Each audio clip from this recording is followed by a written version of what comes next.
Long green pepper. Woo! Wow. Woo! Do you want to give a shout out? What part of the Philippines you're from? Most of the time when you talk about Filipino food in New York City, people will point you to Queens, New York, and that's definitely true for the traditional stuff. But these new Filipino spots in the city are doing something you've never seen before. What's going on, everybody? Welcome to a very special Filipino episode of Fun Bros Food. Woo! Today we are exploring the future of Filipino cuisine in America through New York, and with us we got Ryan Benson, the half Filipino. What's up, guys? Long time no see. We are in the Lower East Side, which is not historically known for Filipino food, but there is something that has been very special happening over the past couple years. Basically, every type of cuisine you could think of, they have it right here. The Lower East Side really is almost like a micro United Nations when it comes to food. For years now, we have been covering Filipino food on our channel, all different types, from the fast food to the traditional food. But now we gotta cover this next generation. These are the type of spots that do appeal to Filipino Americans, you know, especially the hip ones, but also appeal to the traditional Filipinos as well. 2021, the future of Filipino food. What's our first spot, Benson? All right, guys, so we're going to our friend Aris's new spot here in LES, Chismis. It's actually a Filipino word for gossip, which, you know, a lot of titas and would gossip over food. Like, that's kind of like the culture you're trying to, yeah. Gossip. Did you see who Ryan brought back to the family dinner last week? No, that is exactly what happens. It's like, you know, everyone meets over food. It was a new girl. Everyone meets over food, man. The future of Filipino food. All right, guys, so we're here with the chef proprietor, Aris. What are the challenges of introducing elevated Filipino food to an audience that some of them people have never even had the food? The hardest part is, I think, introducing them to dishes from different regions. Right. Because Philippines is just not like one cuisine itself. You know, there are so many regions. So sinigang can be under 3-4 different types of. And they could taste pretty different from each other. And yeah. Chismis. Let's go to Chismis and then talk about some chismis. Let's head in, man. I'm excited. Come in inside.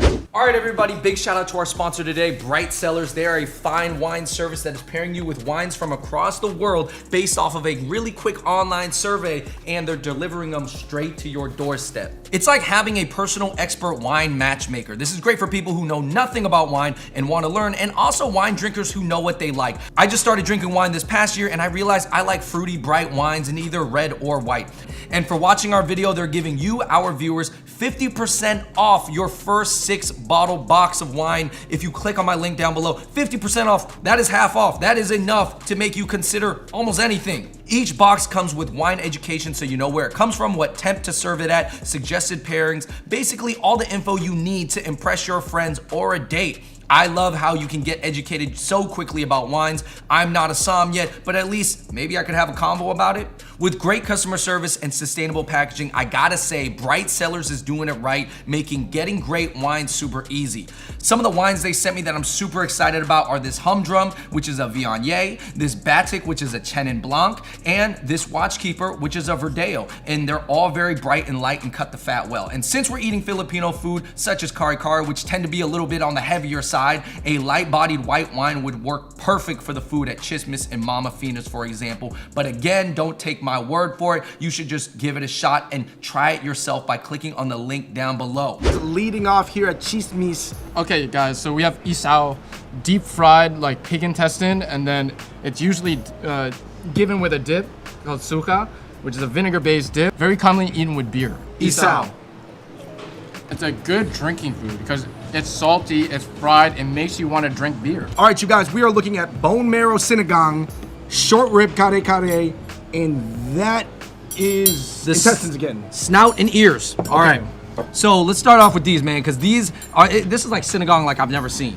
Yeah, I've never seen sinigang like this. Can't wait to try this. Should we get some of the bone marrow, guys, yo, first? Scoop that with a knife. No, oh, I'm already in here with the fork. Oh, you're gonna take a lot. Try the sinigang with this. Oh, There we go. Look at this. Look at this. Look at this. Bone marrow going onto the ribeye. Juicy gossip. Bone marrow sinigang. Oh, wow. Wow, bro. The tamarind really comes out in this broth, but it's super balanced. The dipping sauce. Wow, you dipping that sauce. I gotta try a little bit. This short rib from the sinigang with this, with a little bit of bone marrow melted in to give it that creaminess. 5 out of 5, hands down. I'm not saying that just to say it. That's a 5 out of 5. I mean, Wow. Banger. Yo, that was so good. That How was was it? Ryan said it was better than his mom's. It was better than Did I beat your mom? You did. I beat You beat your mom. Sorry, mom. Yeah, sorry, Mom. I mean, listen, my mom's sinigang is amazing, but this, it just takes it to the next level. Woo! Wow. Woo! Oh no! We're moving on. Ryan, to reference, you had a funny moment in another video with the bagaon in the sense of you like a lot. I like a lot in it. It's like how my aunt used to make it for me. It was her favorite dish growing up. And guys, it's been portioned out already, so this is how you're supposed to eat it. Yeah, you guys gotta get messy. Come on, man. It's still Filipino food, right? We can still right. get messy right now, right? right. We still got our hands dirty. That's right. Short rib kare kare. Oh my god. It's unbelievable. The best kare kare I have ever had. I love it. It has that peanut flavor, but it doesn't taste like peanut butter. Yeah. And it's just working so well on that short rib. Now, Aris, would you say this is kind of like your take on a sisig? Pretty much sisig style, but we call it dinakdakan. Dinakdakan. Hey, this is Ilocano food, guys. Oh my god. Wow, I love that. For me, I'm going with the bone marrow sinigang. For me, See, the kare kare is the best kare kare I've had, but this dinakdakan is out of this world. I gotta roll with the Nocticon and then the kare kare tied for my favorite, man. Aris, I gotta say, man, I think Chismis is setting a new standard for new Filipino restaurants, man. Thank you. oh my goodness, thank you for having us here. And you guys, we are continuing on our new Filipino Food Crawl 2021, hosted by Ryan Benson. All right, you guys, next up on our modern Filipino food crawl through the LES East Village is Mama Fina's. Ryan, where we at? So Mama Fina's is known as the House of Sisig. They've been serving up different varieties of sisig since they've opened in New Jersey in 2004. Like the demographic here is a lot of students, locals, family. Like my mom knows Mama Fina's back in Jersey. We're gonna try different types of sisig. Okay, so you're here. What do you think about all the different varieties of sisig that they have here? Is that traditional? Is that something you might find in the Philippines? You'll probably find something, but because this one is mostly catered to the New Yorker taste. So, but this is the closest that you can get in terms of like sisig and all that. So, especially like the boneless sisig or the pork, those are like, yeah. What is your favorite sisig? For me, I'd go with the bangus. Yes. Oh, what do you want to give a shout out? What part of the Philippines you're from? Or Calabang. All right, you guys, we are here at Mama Fina's. So we have the sisig pusit, which is the squid sisig. Sisig what? Pusit. Okay. Yeah. Yeah? Yeah. Yeah, I'm 15. You're gonna make that joke, huh? As you guys know, sisig is usually used from like leftover parts. It kind of originated from a Navy base in the Philippines because they were able to get pig heads for basically free. Here we have laing, which is shredded taro leaves with, it usually has coconut influence in it, and then we have the crispy fried galanga, which is like baby crabs. Is it interesting to see these things represented in Manhattan? Yeah, I think it's really cool, and it kind of speaks to how diverse like the cuisine, the Filipino cuisine can be. And you know, to that note, like everywhere that we've been going here today, like there's been a different crowd of Filipinos coming in and out. Sagot gulaman, which is gulamon, which is like the Filipino version of like boba. Squid sisig. Wow. It's got this really cool crunch to it. I might personally like that better than the pork one. So if you guys look really closely, you can see the little pieces of squid right there. That's the tentacle that's usually like kind of purple or dark colored. And it's really fried to a crisp. So this is the crispiest squid I've ever had. Laing. This is like the Filipino collard greens. That's good lying. Wow. Mama Fina's would be more your traditional fare, and I think that's why you see a little bit more people from back home here in Mama Fina's. And obviously they put a little bit of a twist on it by making it like squid, but everything else is pretty much traditional. Crispy galanga. AKA fried crabs. But this is really good. It goes super well with that vinegar-based sauce. I mean, you can't go wrong. The food here's been The food at Mama Fina's is good. it's really good, and I mean they've really upheld the standards that I remember back in Jersey. This drink is very sweet. It almost tastes like a sugarcane drink. Super well with all this fried food. Kind of helps cut through that fried like fattiness a little bit. All right, we're wrapping it up here at Mama Fina's for our Future of Filipino Food episode. We got to go to a couple more spots.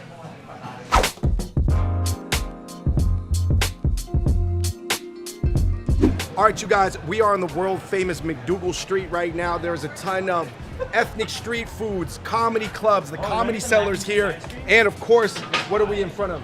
So we're right here in front of Mighty Bowls, where they put a modern fusion twist on Filipino rice bowls. Right, they kind of do Pan-Asian flavors as well, right? Yeah. I think it's really cool what they're doing here. They're making it in bowl form. That's great for lunchtime. It delivers great. And I will say this, based on the current and immediate demographic of the street, I would not expect a Filipino-owned bowl spot to be on McDougal. Shout out to them, opening during the pandemic for delivery. We did order from them several times.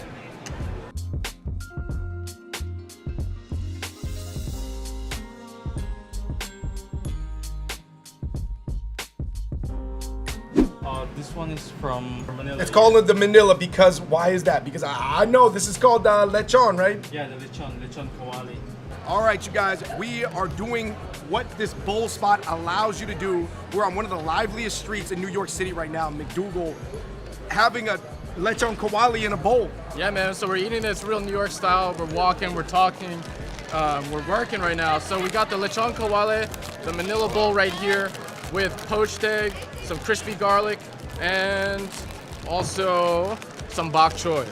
Oh man, that lechon kawali is so good. So crispy yet fatty. Yo, I feel like this is a marathon right here. Quick, take a hit of this coconut water. Oh, You get the bowl. What do you think it means that, you know, the creators of Mighty Bowls were still from the Philippines though? Like it was still very authentic, even though obviously they have to twist the recipes to make money and be successful in the business environment. I think it's really cool that, you know, the owners can come from the Philippines and make this concept so that it's a lot more palatable to the New York crowd, right?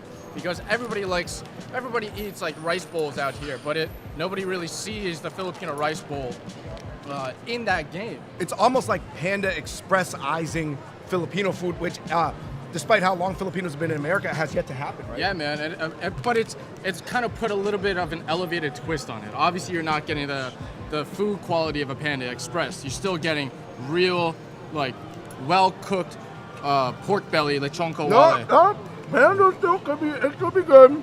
Honestly, that is one of the best quick Asian bowls I've ever had before. It was from Mighty Bowls, Filipino-owned, McDougal Street. One of the craziest streets really in New York in a ecology way. You know, by doing this video, that people will come and support Mighty Bowls a little bit more and try out this new way to do Filipino on the go. Filipino bowls. On to the next spot. Okay, now we're here at our last spot, Cabecera on Allen Street. This spot is really like a Filipino hub of culture, food, desserts. They have hot food as well. Oh man, this place is like known for serving merienda type snacks, really elevated desserts and slushies and drinks here. And you know what they do that is similar to our last video in LA's historic Filipino town is sometimes, not today, they have almost that dollar hit style of Filipino barbecue skewers. So Yeah. on Saturdays and Sundays, they have a pop-up here that comes in and they do the barbecue right outside. Guys, come check it out. The food is unreal. The dessert trend has been on the rise, and this place does dessert right. Let's check it out, Cabecera.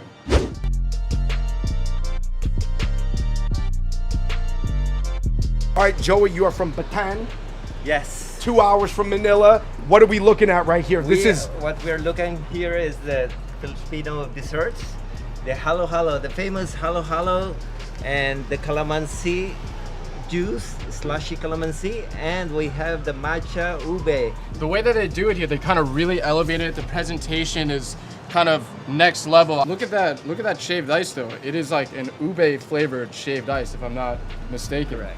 Cabecera halo halo. It's honestly the best halo halo that I've had on any of the food series that we've done. Ah, Thank you. Hey man, kudos to you guys, man. All right, man, like we said, they're bringing all types of stuff to the Lower East Side. Halo halo. We got the calamansi juice right here, and then we got a little bit of a fusion item right here. This is an ube matcha. Super, super fragrant. Tastes really good. Has a nice tart citrus to it, but it's still sweet. Bring you guys the cassava cake and the biko. Cassava is a traditional Filipino dessert. and it's made of grated cassava, coconut milk, and Which one's the cassava one? This one. Oh, okay. Cassava's what they make bobas out of. Yeah, Alright. It has that QQ, and then they finish it on top with some custard. And this is a biko, which is a sweet rice flavored with purple yam and coconut flakes on top. You gotta try some of this. It's super well balanced. It's not too sweet. It's like super glutinous from the rice. Oh man, for me, I'm gonna go with the biko. Yeah. The biko, this is so good. Something that people are familiar with, like the mango sticky rice at a Thai spot, Exactly. but almost with more focus on the rice, obviously because we're missing the mango. Was it always a goal of yours when you came to America to showcase sort of Filipino culture and show what you guys bring to the Milo or Right, potluck a that lot of America? the Asian foods are already on the mainstream. Japanese food, Thai. Now it's time, we bring in the Filipino food and the Filipino desserts to the mainstream. What do you think of all the other Asian cafes serving ube, even though they're not Filipino? It's okay? It's okay, but this one is made from scratch.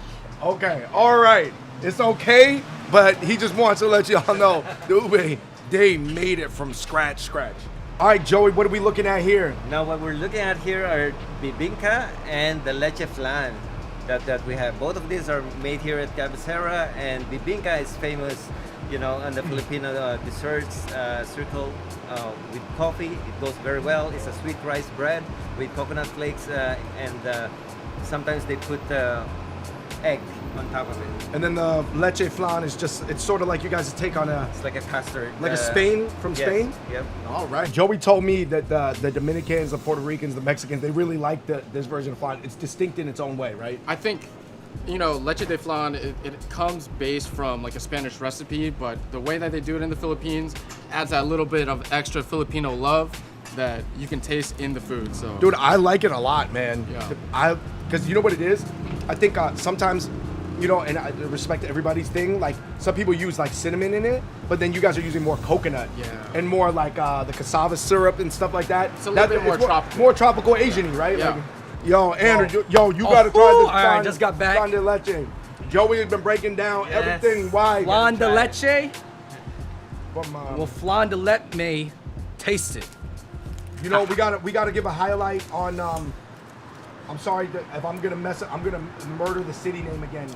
All right, man. I just had to go for a little ride, so I'm a little thirsty. Let me try this machube. Machube. Oh, I kind of like it. It's a little bit of bitterness with the creamy sweetness of the ube, so that's a cool mixture. a lot of bibingas that I've had can be a little bit too dense. This is nice and fluffy, and the texture is really, really on point, and it's not too sweet. Yo, let us buy a trinket, man. We gotta come with us. We're gonna buy a trinket here. What's the one? Cabecera for the culture. All right, so Joey, I got like a budget of $10. I'm trying to spend. What should I buy that's going to be really like Filipino? Oh, well, we have here the Filipino keychains. It's like influenced by Filipino traditional desserts and street foods like Filipino barbecue keychain. Like it's between the chicharron or the Filipino bacon. I think you gotta go with the chicharron. All right. Chicharron, that reminds me of like my Lolo, right? Yo, they did a good job of recreating it. I'm getting the chicharron keychain. All right, so that brings us to the end of our Future of Filipino Food video.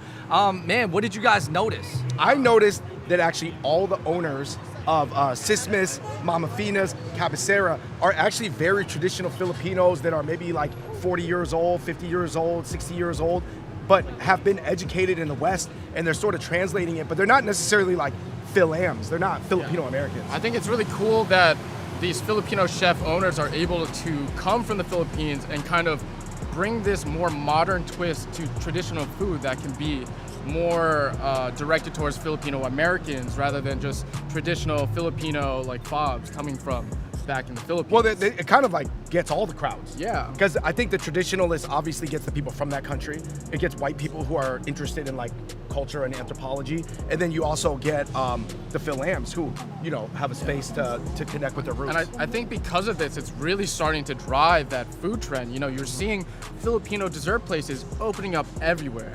And I think it's really great to see that like people can take our culture and twist it, still have that little bit of traditional kind of like culture coming through, but with that modern twist. Andrew, what do you think it means for like Asian American food? Because, you know, there's a few Asian American spots that were very successful, namely in spots like OC, the West Coast. But it seems like on the East Coast, there's still more with the United Nations traditional style. Yeah, I think New York, when it comes to ethnic food, it's still at that point where they still really want the more authentic version. And that's why the 50-50 fusion stuff in New York doesn't work as well. It's not that it doesn't work, it's just a little bit harder of a sell, and it takes a little bit more context for people It's to more understand. West Coast, Hawaii to think like that, right? Yeah, and you, because people still want to know that it's coming from that traditional place, that's why it's a little bit harder for Chinese Americans or Filipino Americans to serve their food here. I think that having someone who's from there